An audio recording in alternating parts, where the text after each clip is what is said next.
Hello and welcome to this Infinity Vision platform.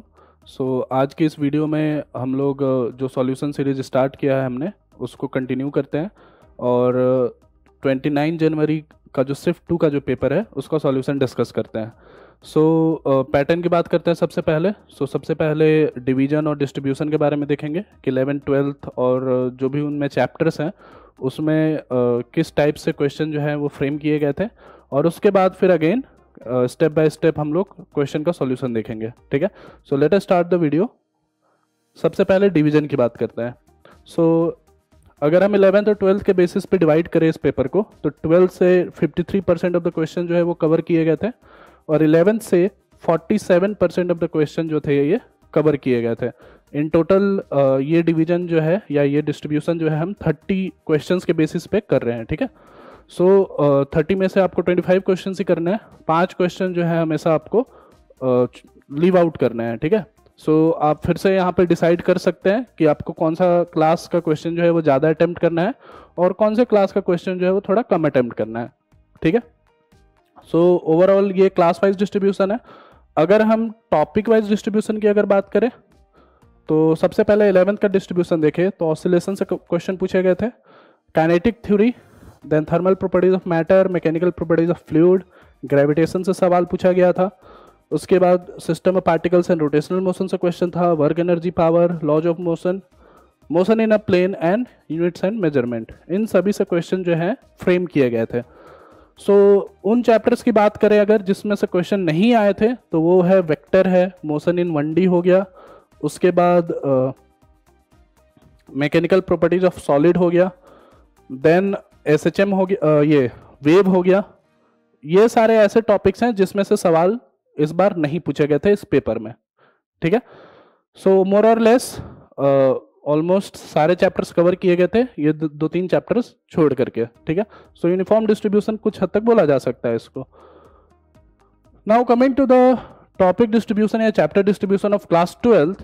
तो 12th से communication system से सवाल थे, सेमीकंडक्टर से थे, न्यूक्लियाई से थे, ड्यूअल नेचर ऑफ रेडिएशन से थे, wave optics, ray optics and optical instrument, electromagnetic waves, then alternating current, magnetism, current electricity, electrostatic potential and capacitance and electric charge and field. इन सभी से क्वेश्चन जो है फ्रेम किए गए थे।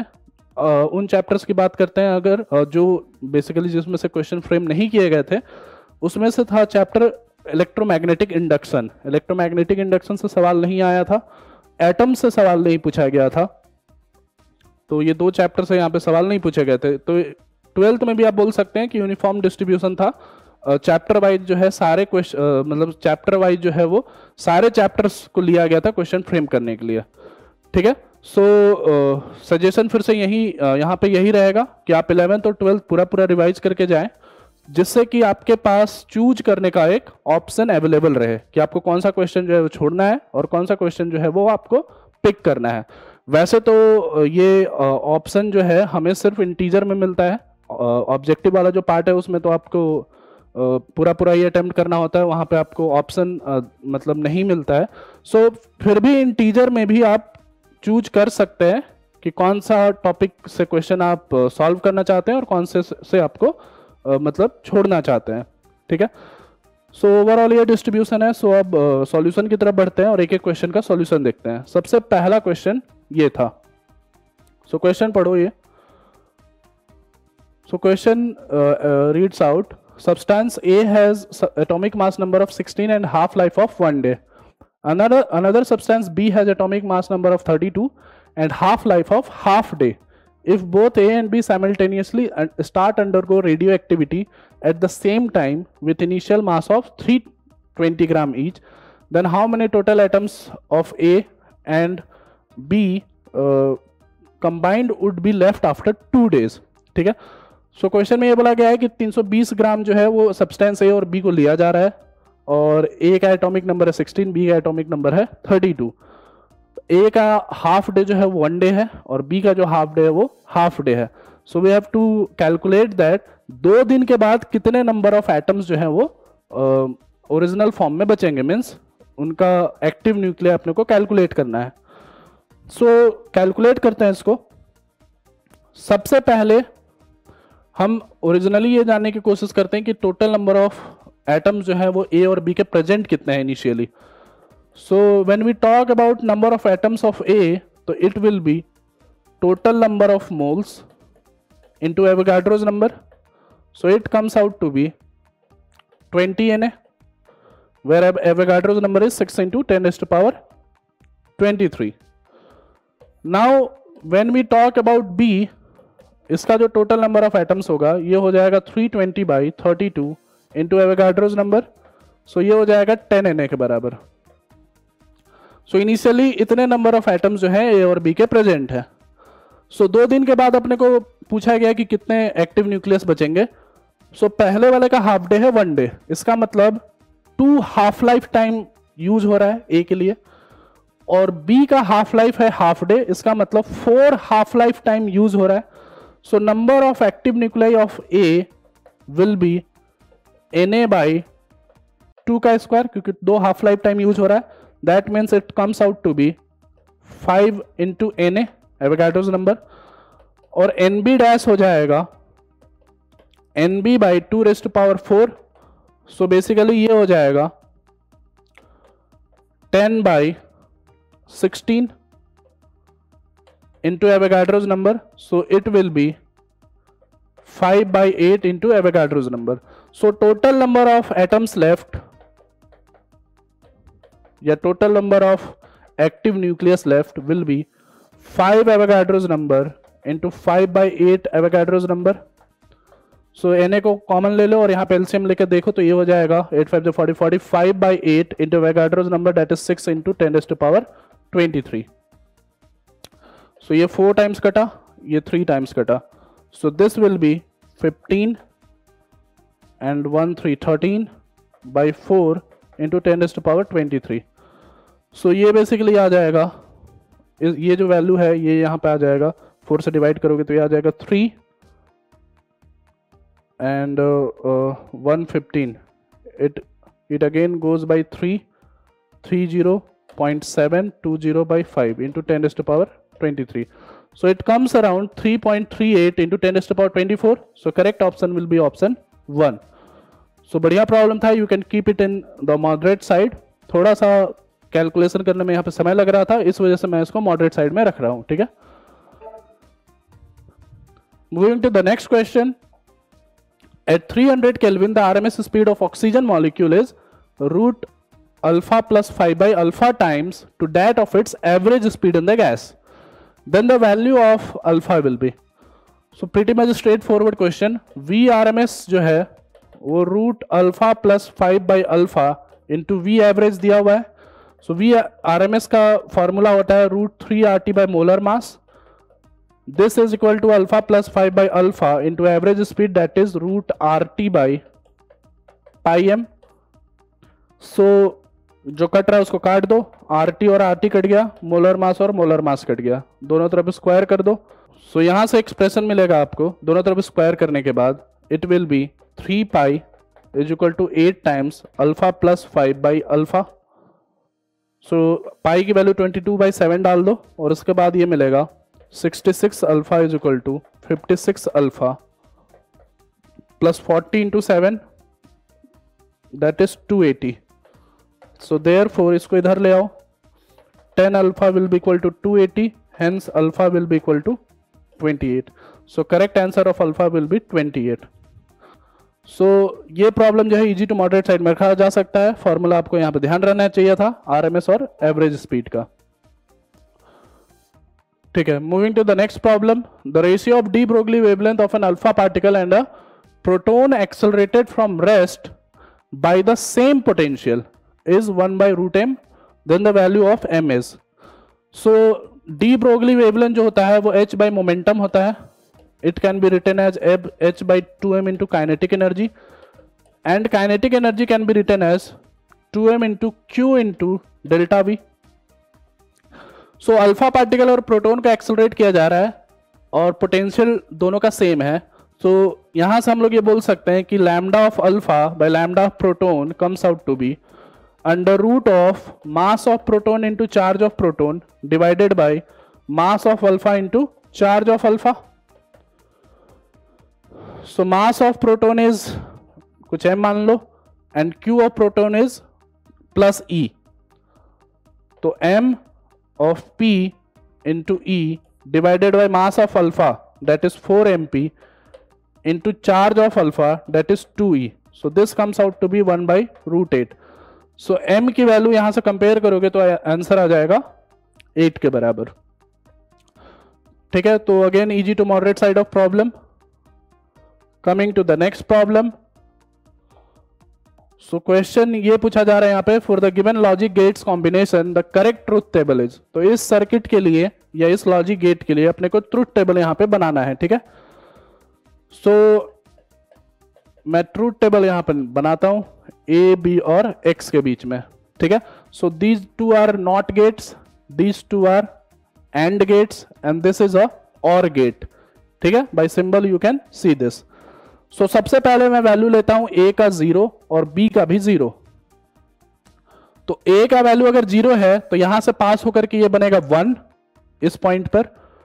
सो इस एंड गेट में एक तरफ से एंट्री हो रही है 1 की, और बी 0 है तो it is connected to this and gate also. This comes out to be 0.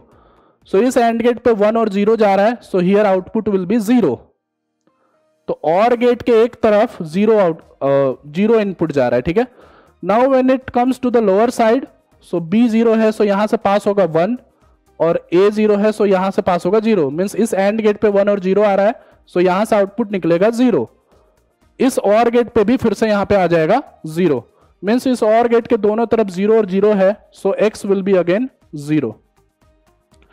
a को 0 करें और b को 1 करें, तो यहां से ये पास हुआ 1, यहां से पास हुआ 1, एंड गेट में आया 1. सो दिस विल बी और गेट के लिए 1. b के लिए यहां से जा रहा है 1, सो इट बिकम 0, और ये 0 तो है ही, मींस यहां से ये आ जाएगा 0. मींस और गेट का इनपुट जो है वो 1 और 0 है, means x comes out to be 1. Similarly a को 1 रखे, b को 0 रखे तो ये फिर से 1 हो जाएगा. अब a और b को अगर 1 1 रखे तो a का 1 बिकम्स 0. सो यहां पे आ रहा है 0 और 1 क्योंकि ये b से कनेक्टेड है. सो यहां से एंड गेट से पार होगा 0. सो और गेट के एक तरफ 0 है, वैसे ही इधर के इधर से अगर हम जाएंगे तो यहां पे भी 0 आ जाएगा. सो x की वैल्यू यहां से जो मिलेगी वो आएगी 0. So this is the truth table for the given logic gates. So यहां पे आप मैच कर सकते हैं. Correct answer will be option 2.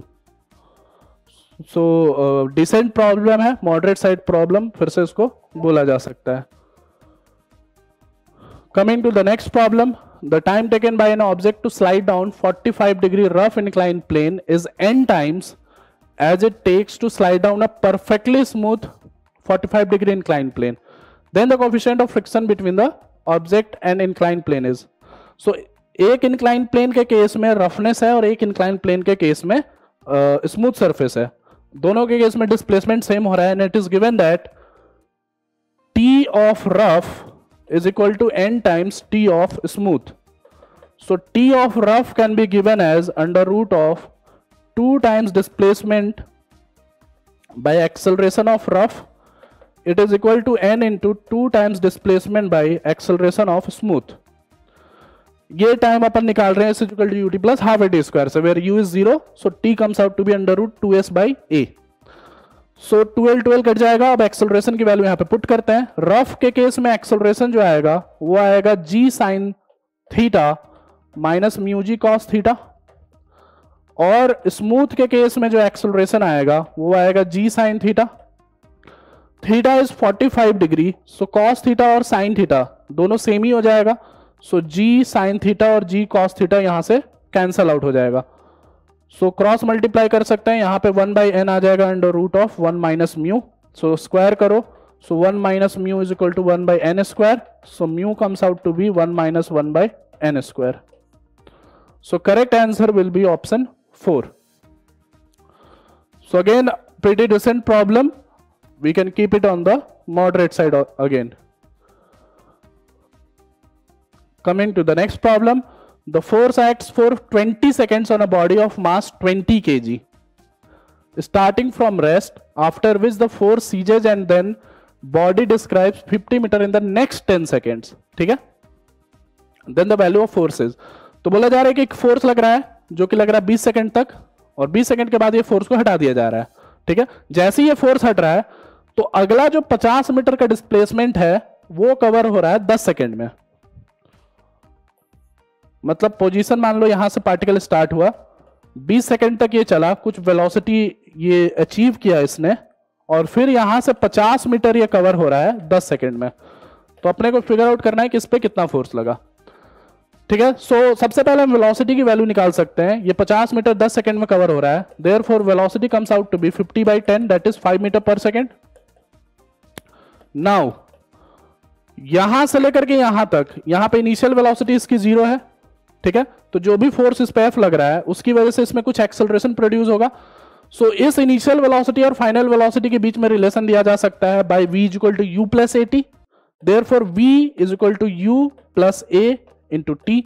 So a की वैल्यू आ जाएगी 5/20, that is 1/4 meter per second square.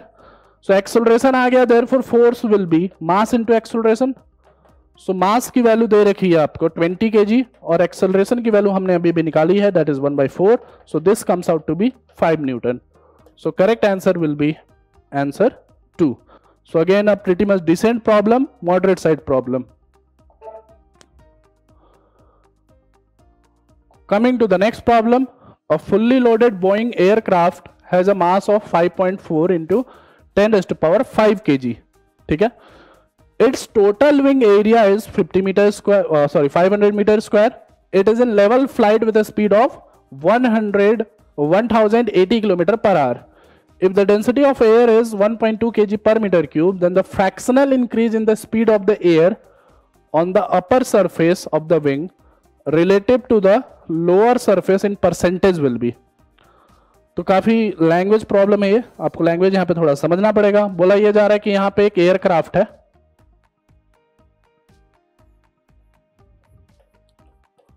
ये मान लो एयरक्राफ्ट है। ठीक है, इसका मास दे रखा है, दैट इज 5.4 × 10⁵ kg। ठीक है, अब ये जो है ये 1080 किलोमीटर पर आवर से चल रहा है ये एयरक्राफ्ट। सो इसको मीटर पर सेकंड में कन्वर्ट कर लेते हैं। So this will comes out to be 1080 into 5/18. So this comes out to be 300 meter per second. So ये एयरक्राफ्ट 300 मीटर पर सेकंड से ट्रेवल कर रहा है।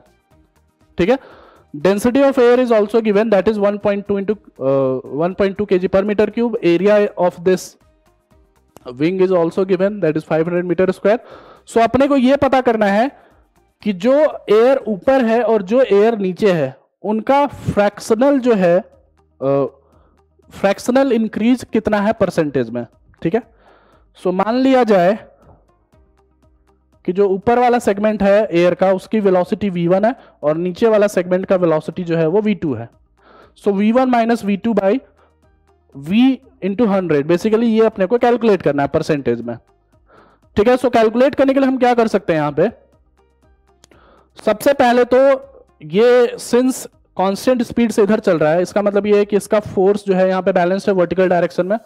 सो अगर यहां से प्रेशर इस पे P1 है और यहां से प्रेशर इस पे P2 लग रहा है, so we can say that P1 into area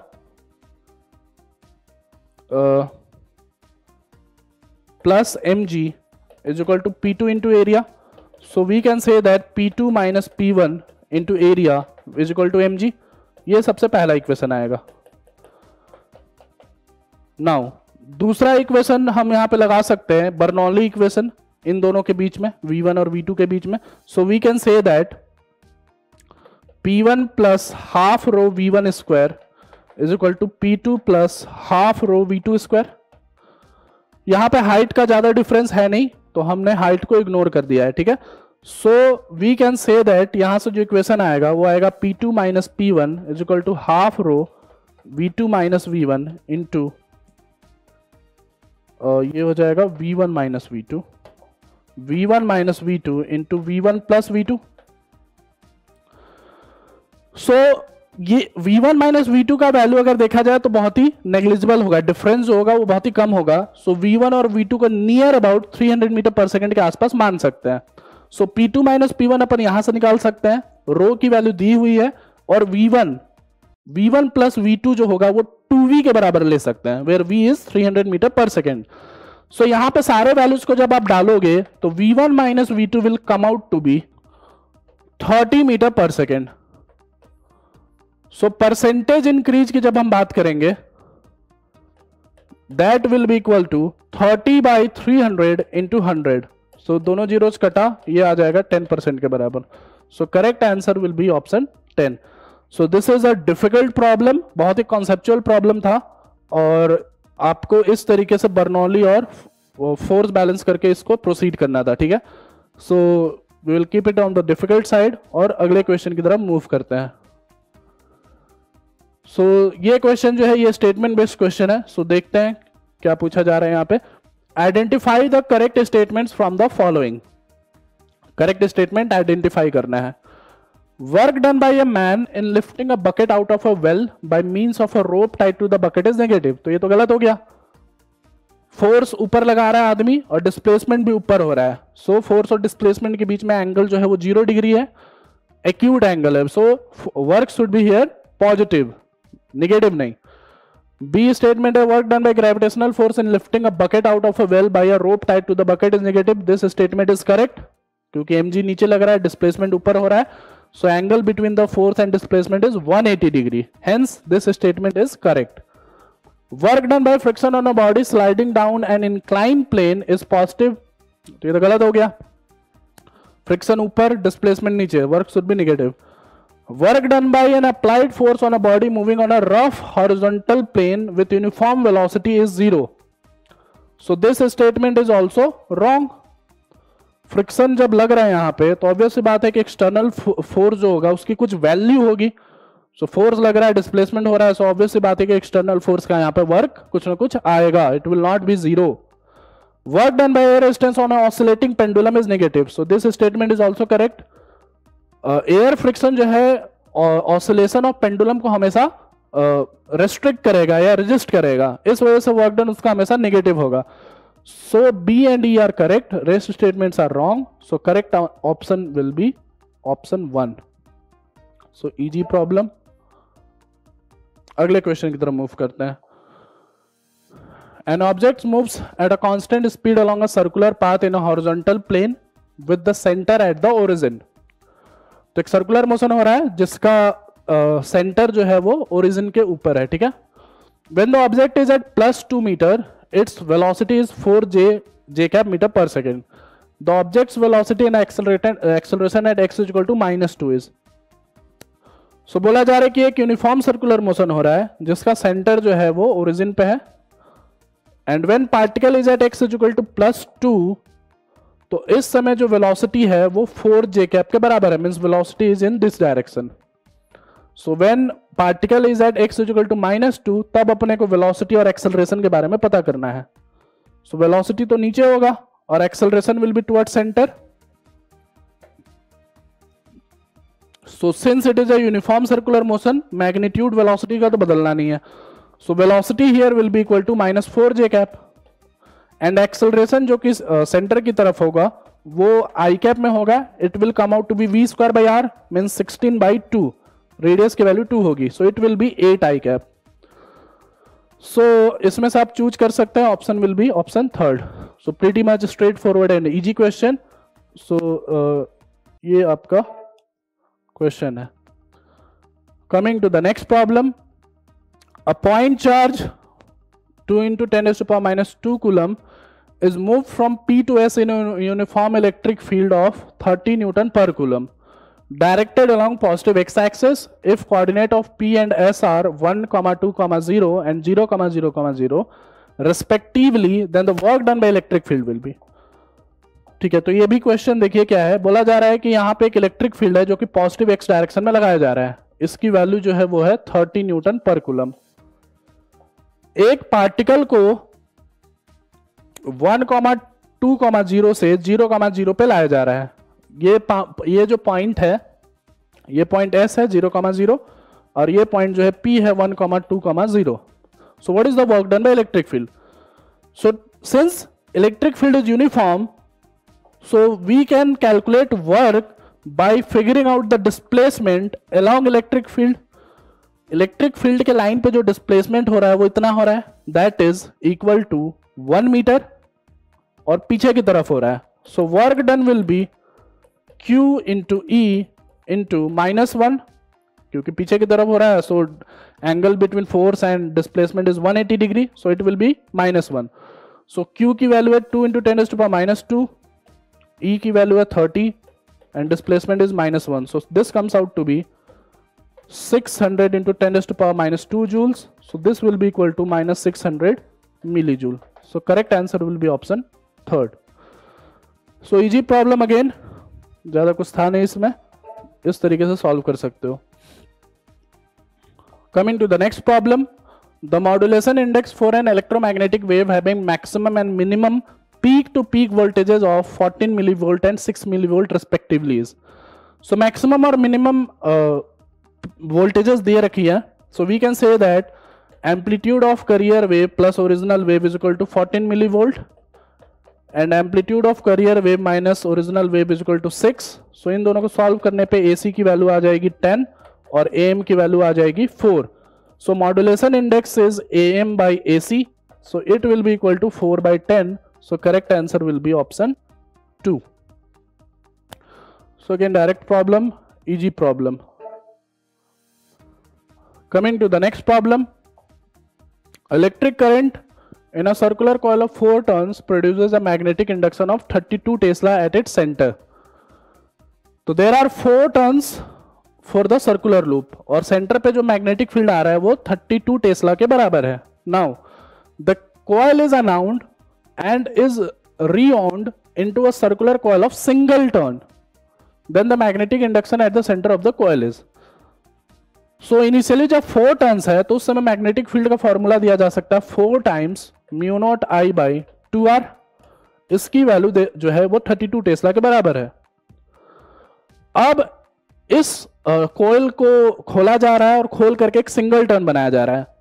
सो नया रेडियस निकालने के लिए हम लोग सर्कमफरेंस को मैच कर सकते हैं. सो पुराना सर्कमफरेंस है 4 × 2πr, नया सर्कमफरेंस है 2πr'. So R dash comes out to be 4R. So नया magnetic field B dash will be equal to μ0I/2 × 4R. So μ0I/R की वैल्यू उठा करके इसमें डालो. So it comes out to be 16/8, that is 2 Tesla. So correct answer will be option 3. So decent problem, easy to moderate side problem. ठीक है, formula याद रहना चाहिए, फॉर्मूला बेस्ड प्रॉब्लम था ये. Next,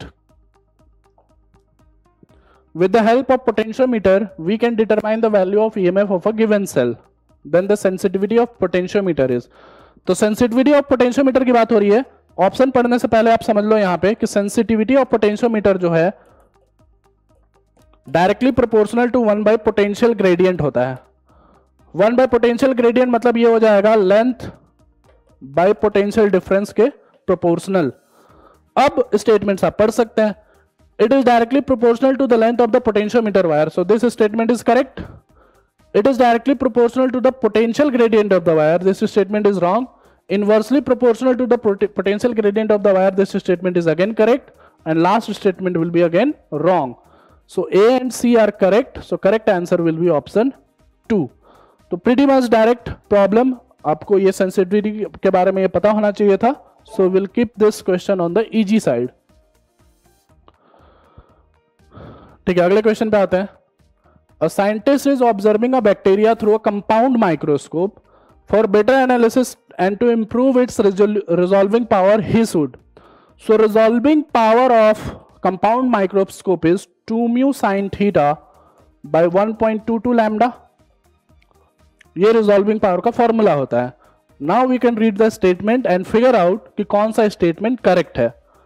So पहला statement, increase the wavelength of the light. So we have to improve resolution. So lambda increase करने पे तो घट रहा है. So this statement is wrong. Increase the refractive index of the medium between the object and the objective lens. This statement is correct. Decrease the focal length of the eyepiece. Again statement wrong. Decrease the diameter of the objective lens. Again statement is wrong. इन दोनों का इससे कोई relation ही नहीं है. Resolving power के लिए mu, lambda और theta, बस इन 3 चीजों पे यहां पे डिपेंडेंस है. So correct answer will be option 2. So pretty much straight forward, easy problem. Next फिर से स्टेटमेंट बेस्ड प्रॉब्लम है. We have to figure out कि कौन सा स्टेटमेंट जो है करेक्ट है क्या है. सो पहला स्टेटमेंट देखते हैं, electromagnetic waves are not deflected by electric and magnetic field. So this statement is correct. Electromagnetic wave are made of photons. So electromagnetic wave is a neutral thing. इसमें कोई चार्ज नहीं होता. It is a neutral thing. ठीक है. So it will not be deflected by electric field and magnetic field. Coming to the statement 2, the amplitude of electric field and the magnetic field in the electromagnetic wave are given by E naught is equal to under root mu naught by epsilon naught B naught. So this statement is wrong क्योंकि E naught by B naught 1 by under root mu naught epsilon naught के बराबर होता है. ठीक है. So ये होता है C के बराबर. E naught by C is equal to B naught. ये करेक्ट फॉर्मूला है. So this statement is wrong. So statement 1 is true and statement 2 is false. So correct answer will be option 1. Again an easy problem. Next problem पे चलते हैं. Heat energy of 184 kilojoule is given to ice of mass 600 gram at minus 12 degree centigrade. A specific heat of ice is given, that is 222.3 joule per kg per centigrade, and latent heat of ice is given 336 kilojoule per kg.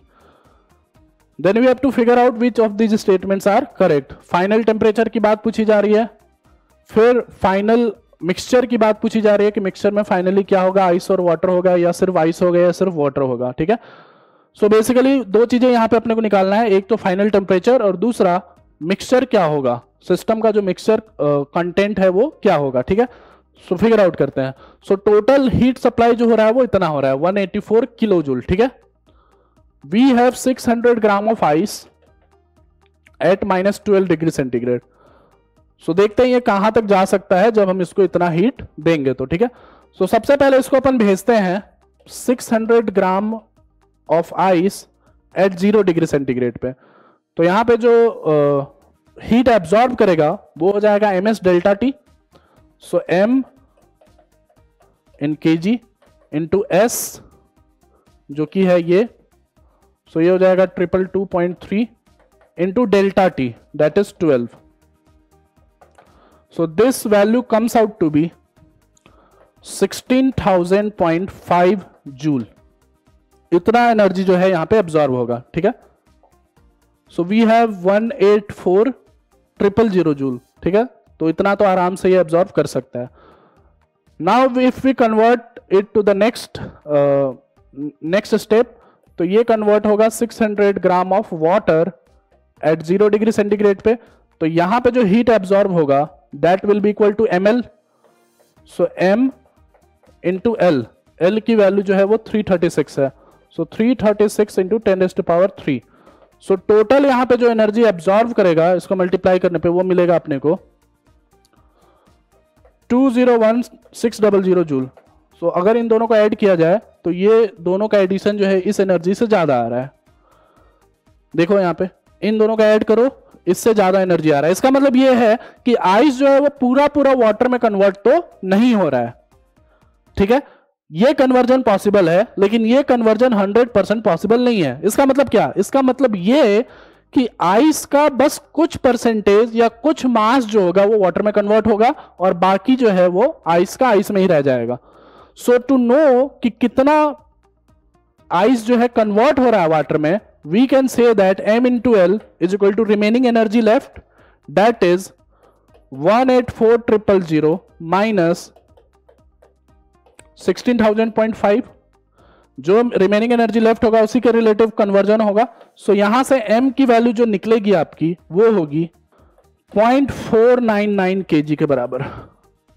इतना kilo का मास जो है वो convert होगा. Means बाकी का जो ice होगा वो वाटर में ही रह जाएगा. So now we can comment that final temperature of the system will be 0 degree. Water और आइस का मिक्सचर मिल रहा है अपने को, so that will be at 0 degree centigrade. And final temperature of the system will be greater than 0. ये तो गलत हो गया. Final system will have a mixture of ice and water in the ratio 5:1. So अगर ये mass of water बन रहा है तो mass of ice left that will be equal to 600 gram minus this, that is 0.1 kg के आसपास. सो इन दोनों का रेशियो अगर निकालोगे तो आइस और वाटर का रेशियो 1:5 का रेशियो में मिलेगा. So this statement is correct and this is wrong. So correct statements are A and D only, means correct answer is option 1. So again pretty much difficult problem, बहुत ही लेंदी problem है. Solve करने में कम से कम आपको 5 minute तो यहाँ पे लगेगा ही लगेगा. ठीक है, but this is the way to calculate this problem, to solve this problem. So difficult side problem. Coming to the next problem, for the given figures choose the correct options. So एक circuit ये है और एक circuit ये है. So this is a simple resistor circuit connected with AC input, and this is a LCR circuit, series LCR circuit connected with again AC input. The RMS current in circuit B can never be larger than that in A. So we have to actually comment about the RMS currents. So RMS current इसमें कितना होगा? पहले वाले में जो RMS current होगा वो हो जाएगा वोल्टेज बाय रेजिस्टेंस. सो 220/40. सो इसकी वैल्यू आ जाएगी 5.5 एम्पियर. और इसमें अगर हम बात करें तो आरएमएस करंट आएगा वोल्टेज बाय मॉड जेड. अब ये वैल्यू जो है मतलब इसका रेजिस्टेंस और इसका रेजिस्टेंस बराबर नहीं है. XL is not equal to XC. इसका मतलब ये है कि mod Z is always greater than 40. So इसमें जो आरएमएस करंट आएगा that will be less than this RMS current. RMS current in B will be less than RMS current in A. then the RMS current in circuit B can never be larger than that in A. This option will be correct. इस तरीके से इसको solve कर सकते हो. Easy to moderate side problem में रखा जा सकता है इसको. Coming to the next problem. The time period of a satellite of Earth is 24 hours. If the separation between the Earth and the satellite is decreased to 1/4 of the previous value, then its new time period will become. So Kepler's law का question है t square is proportional to r cube. Therefore we can say that t1 by r1, t1 square by r1 cube is equal to t2 square by r2 cube.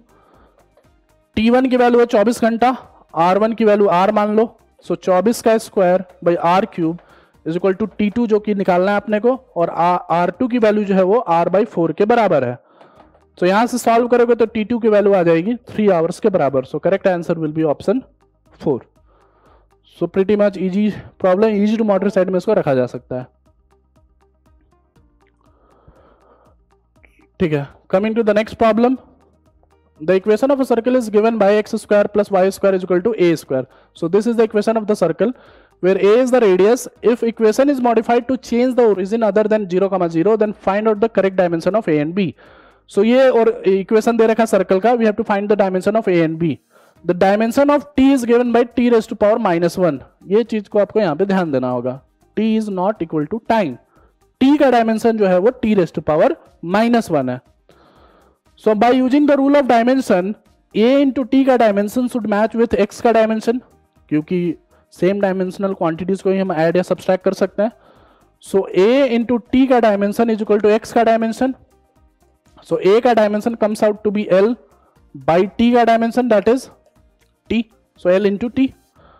वैसे ही t by b का dimension should match with y का dimension. सो b का dimension will be equal to t by y, that is t minus 1 l minus 1. So correct answer will be option 2. Pretty much straightforward question. बस यहाँ पे ध्यान रखना था कि t time नहीं है, it is t minus 1. So easy side problem. Coming to the next problem. A square loop of area 25 centimeter square has a resistance of 10 ohm. The loop is placed in a uniform magnetic field of magnitude 40 Tesla. The plane of the loop is perpendicular to the magnetic field, and the work done in pulling the loop out of the magnetic field slowly and uniformly in 1 second will be. तो language problem है. Question क्या दिया हुआ है ये सबसे पहले पढ़ते हैं कि यहाँ पे एक स्क्वायर लूप है जिसका एरिया जो है 25 सेंटीमीटर स्क्वायर है. इसका मतलब ये है कि इसका साइड जो होगा वो 5 सेंटीमीटर के बराबर हो जाएगा. इसके अंदर जो है एक मैग्नेटिक फील्ड को लगाया जा रहा है जिसकी वैल्यू जो है वो 40 टेस्ला के बराबर है, और इसको खींचा जा रहा है. खींच के यहां पे निकाला जा रहा है फोर्स F लगा करके. ठीक है, तो 1 सेकेंड में इसको बाहर निकाला जा रहा है. अपने को यह पता करना है कि वर्क डन कितना होगा. ठीक है, सो सिंस मोशन यहां पे यूनिफॉर्म है, यूनिफॉर्म तरीके से इसको मूव किया जा रहा है, so this force should be equal to net force acting towards backwards, इसको मैं मान लेता हूं F dash. So this F dash is nothing but ILB, that is magnetic force acting on this wire. इस वाले पे तो कोई भी फोर्स लगेगा नहीं, इस वाले सेगमेंट पे बस सॉरी, ये जब बाहर निकल जाएगा तो इस वाले पे तो कोई फोर्स लगेगा नहीं, सिर्फ इस वाले पे फोर्स लगेगा. सो ओवरऑल इस सिस्टम पे इन दोनों फोर्स को बराबर होना पड़ेगा सो दैट मोशन जो है यूनिफॉर्म हो सके. So now talking about current, this will be equal to induced EMF by resistance. Induced EMF will be equal to BLV by resistance R into L into B. So values put कर दो यहाँ पे. B की value 40 है, L की value जो है वो 5 है, तो 5/100 इंटू वेलोसिटी. सो वेलोसिटी जो है हम लोग 1 सेकेंड की हेल्प से निकाल सकते हैं. 5 सेंटीमीटर लेंथ को 1 सेकेंड में निकालना है. So velocity will come out to be 5/100 into 1 displacement by time into length, that is 5/100 into 40 by resistance, that is 10. So this is the value of force. तो इसको कैलकुलेट करने के बाद जो मिलेगा, उसको जो कट रहा है उसको हटा दो. 0 से 0 कट गया, 1 0 यहां से कट गया. सो 25 इंटू 4 100 हट गया. So this will come out to be 0.02 newton. Therefore work done will be force into displacement. So this comes out to be 10⁻³ joules. So correct answer will be option 2. So again a moderate side of problem. Let's move to the next problem. So यहाँ पे आपका objective part जो है पूरा पूरा complete हो जाता है. Now you are coming to the integer part. So 10 questions है, 10 में से 5 क्वेश्चंस आपको पिक करना है. So you can pick whichever topic you are comfortable into. So देखते हैं कि इसका सॉल्यूशन क्या निकल के आता है एंड डिस्कस करना है. स्टार्ट करते हैं. तो स्टार्ट करते हैं. पहला क्वेश्चन देखो. When two resistors R1 and R2 connected in series and introduced into the left gap of a meter bridge and resistance of 10 ohm is introduced into the right gap, a null point is found out at 60 cm from left side. When R1 and R2 are connected in parallel and introduced into the left gap, a resistance of 3 ohm is introduced into the right gap to get null point at 40 cm from the left hand. Then the product of R1 into R2 is. So देखो पहले part में R1 और R2 series में है, left gap में है और right gap में 10 ओम है. सो मीटर ब्रिज के हिसाब से we can say that R1 plus R2 by 10 is equal to 60/40. Metre bridge जो है वो व्हीटस्टोन ब्रिज के ऊपर रिलाई करता है, उसका वर्किंग प्रिंसिपल जो है व्हीटस्टोन ब्रिज है. सो इसका रेशियो इसके रेशियो के बराबर होगा. In the second case R1 and R2 are in parallel in the left gap and 3 ohm का रेजिस्टेंस है राइट गैप में. सो R1 R2 का इक्विवेलेंट रेजिस्टेंस आ जाएगा R1 R2 by R1 plus R2 divided by 3, ये हो जाएगा 40/60 के बराबर. सो R1 प्लस R2 की वैल्यू उठा के यहाँ पे डाल दो. सो यहाँ से 0 और 0 कट गया. सो R1 प्लस R2 की वैल्यू आ जाएगी 60/4. इसको इधर डालो तो ये हो जाएगा 40/60 इंटू 60/4 इंटू 3. ये और ये कट गया, ये और ये कट गया. सो R1 इंटू R2 की वैल्यू आ जाएगी 30 के बराबर. So correct answer will be 30 ohm. So moderate side problem, conceptual problem. ठीक है. Coming to the next problem. A particle of mass 100 gram is projected at time t equal to 0 with a speed of 20 metre पर second at an angle of 45 degree to the horizontal as given in the diagram. The magnitude of the angular momentum of the particle about the starting point at time t is equal to 2 seconds is found out to be √k kg per meter per second. √k kg meter per second and the value of k is. So projectile motion पूछा गया है और अपने को यह पता करना है कि प्रोजेक्शन पॉइंट के अबाउट एंगुलर मोमेंटम क्या होगा t इक्वल टू 2 सेकेंड पे. सो सबसे पहले r कोऑर्डिनेट निकालते हैं 2 सेकेंड के बाद. सो वेलोसिटी को अगर हम ब्रेक करें तो इधर के डायरेक्शन में वेलोसिटी हो जाएगा v cos 45 और इधर के डायरेक्शन में वेलोसिटी हो जाएगा v sin 45. सो एक्स में जो डिस्प्लेसमेंट होगा 2 सेकंड के बाद that will B v cos 45 into 2 और v की वैल्यू दे रखी है 20 मीटर पर सेकेंड। सो देयरफॉर x में जो डिस्प्लेसमेंट आ जाएगा वो आ जाएगा 20 इंटू 1/√2 इंटू 2 आई कैप, और y में जो डिस्प्लेसमेंट आएगा वो हम लोग निकाल सकते हैं s is equal to u t plus half a t square से। So that will come out to be 20 into 1/√2 into 2 minus half a t square that is half into 10 into t square that is 4, ये आ जाएगा जे cap में। सो इसको solve out करें अगर तो ये वैल्यू मिल जाएगा 20√2 आई cap plus 20√2 minus 20 j cap, ये आर का वैल्यू आ जाएगा।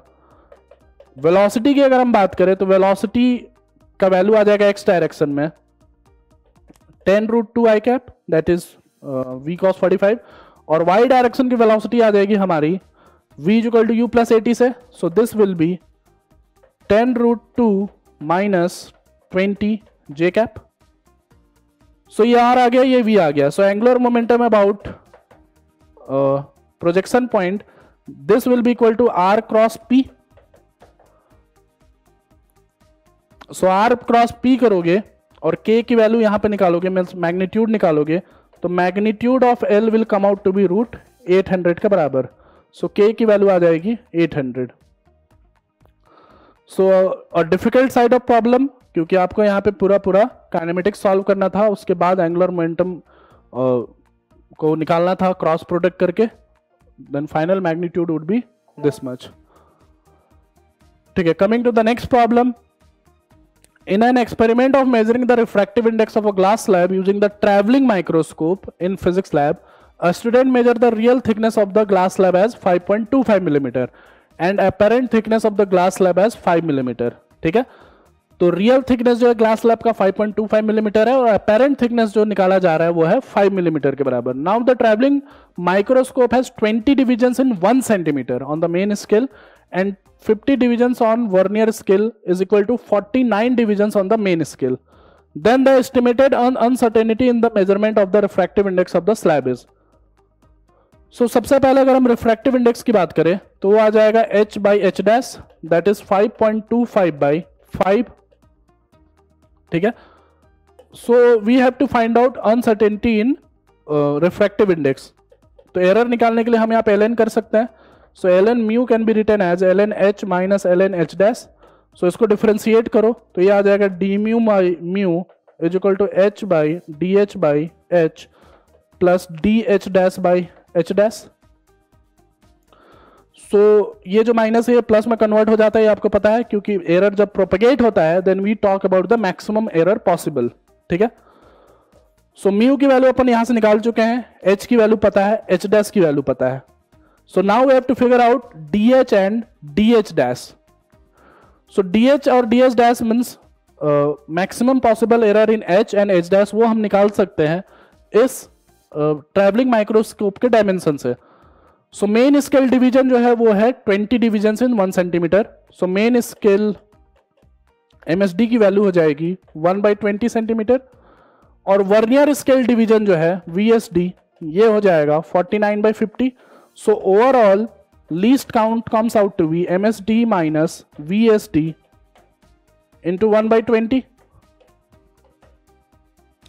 So least count का एक्सप्रेशन जो है इस तरीके से निकाला जा सकता है। So वैल्यूज पुट करो यहाँ पे, तो वैल्यूज पुट करोगे तो ये आ जाएगा 0.1 मिलीमीटर के बराबर। So this can be the maximum possible error in h and h dash both। So dh आ गया, dh dash आ गया, h dash mu आ गया। So सारे वैल्यूज को यहाँ पे पुट करो, डी म्यू की जो वैल्यू आएगी वो आएगी आपकी 41/10 इंटू 10⁻⁻3। सो लैम्डा की वैल्यू आ जाएगी 41 के बराबर। So a pretty much decent problem, moderate से डिफिकल्ट साइड ऑफ प्रॉब्लम। ठीक है, इस तरीके से आपको सॉल्व कर सकते हैं, इसमें अच्छा प्रॉब्लम है ये। Coming to the next problem. For a charged spherical ball, electrostatic potential inside the ball varies with R as V is equal to 2AR square plus B, where A and B are constant and R is the distance from the center. सो एक spherical ball है जिसमें potential का expression दे रखा है 2ar² plus b. The volume charge density inside the ball is minus lambda a into epsilon, where epsilon is the permittivity of the medium. Then the value of lambda is. So we can calculate the value of electric field by minus dv by dr के help से. So minus dv by dr करोगे तो ये expression आ जाएगा -4ar के बराबर. ठीक है. सो अगर इस इलेक्ट्रिक फील्ड को अब कंपैरिजन किया जाए ऑफ सॉलिड स्फीयर तो वो आता है ρr by 3 epsilon. So therefore density comes out to be, since यहाँ पे मीडियम में किया जा रहा है, मीडियम में निकाला जा रहा है, so epsilon will be converted to epsilon. So rho will come out to be, r से r काट दो, so it will come out to be -12a into epsilon. So lambda की वैल्यू जो है वो आ जाएगी 12 के बराबर. ठीक है. So again a moderate side of problem, इस तरीके से इसको सॉल्व कर सकते हो. Next problem, a car is moving on a circular path of radius 600 meter such that the magnitude of tangential acceleration and centripetal acceleration are equal. Tangential acceleration और centripetal acceleration जो है ये बराबर है. The time taken by the car to complete first quarter of revolution if it is moving with an initial speed of 54 km/h is t into 1 minus e raised to power minus pi by 2 seconds. Then the value of t is. तो सबसे पहले तो ये 54 km/h को convert कर लेते हैं metre पर सेकेंड में. सो ये हो जाएगा 54 into 5/18, that will be 15 metre पर second.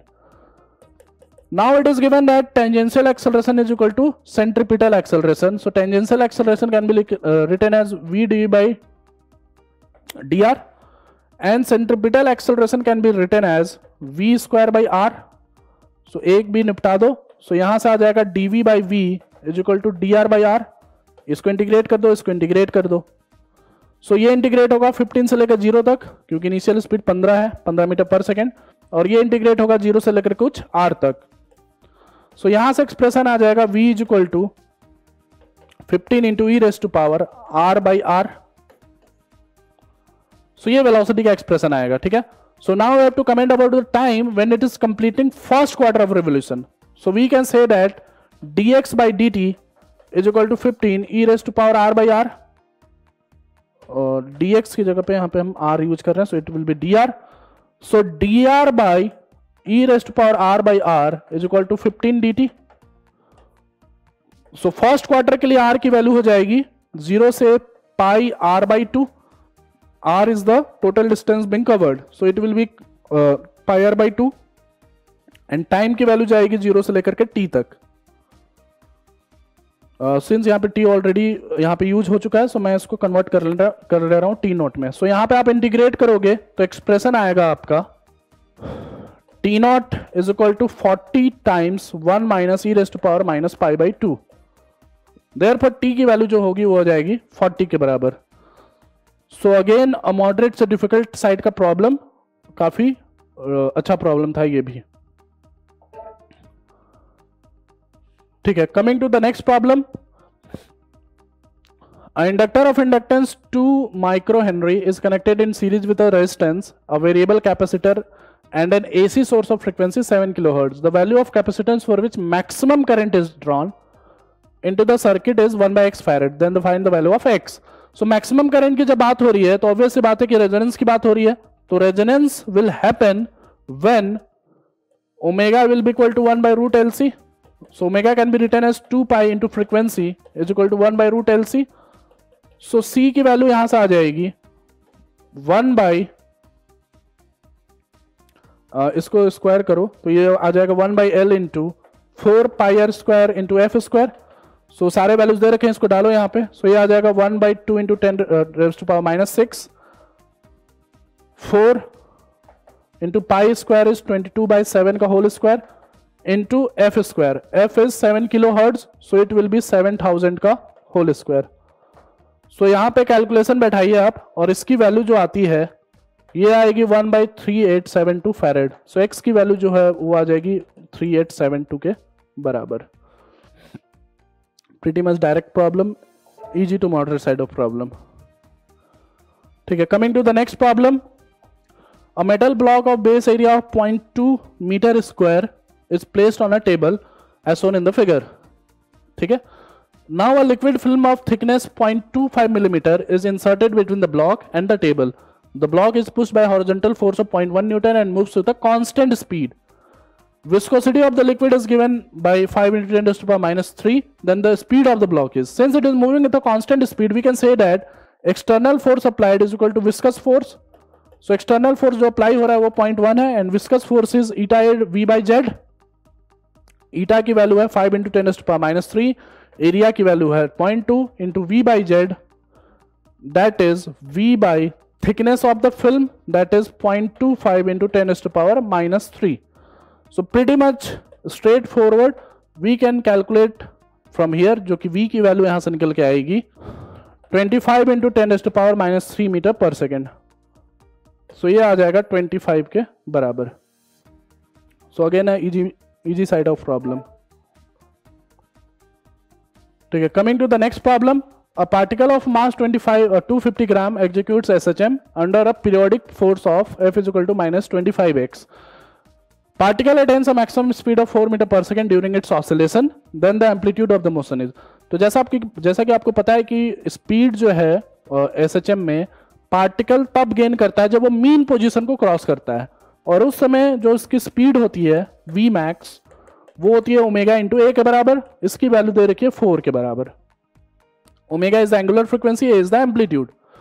Omega can be calculated with coefficient of x के हेल्प से. Coefficient of x is written as m omega square is equal to 25. m की वैल्यू है 250 gram, so m is 1/4 SI unit में. So omega comes out to be 10. So इसको डालो इधर. So 10 into A is equal to 4. So A comes out to be 0.4 metre के बराबर. So in centimetre it will come out to be 40. ठीक है, so again easy to moderate side of problem.